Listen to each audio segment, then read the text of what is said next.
Magandang araw po mga katropa. So isa sa mga activity po na ginagawa po ng 100 ay nagkakaroon po tayo rito ng kumbaga ang headquarters po ang isa sa naging host po ngayon dito po sa ating pagpa-file po ng national ID, at nandito po ang kasama po sa ito po yung registration of national ID at from ages 5 pataas, 5 years old pataas.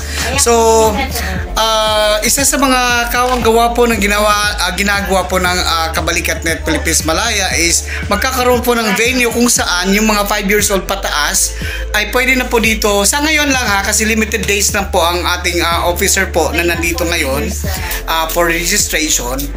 At hindi natin alam kung hanggang kailan sila pwede po hanggang Monday, pero today is Saturday. So ibinabalita namin sa inyo na kung hindi pa kayo nakapag-file ng inyong mga anak or any members of the family na hindi pa nakapag-file ng national ID, pumunta po kayo dito sa headquarters at pagka makapag-rehistro na po. And ang required lang po pag ay valid ID po. Isang valid ID na po ang kailangan. Kung estudyante po kayo, dalahin niyo po yung school ID niyo para makapag-file na po rito. Doon po sa may mga corrections po, lalo-lalo na sa mga spelling po ng mga pangalan, that would be scheduled pa as per officers po ng officers po dito ng PhilSys, Philippine National ID, ay soon pa po yung updating yung mga kailangan may corrections po sa mga mali-maling spelling or maling pangalan na nalagay. So that would be scheduled pa po.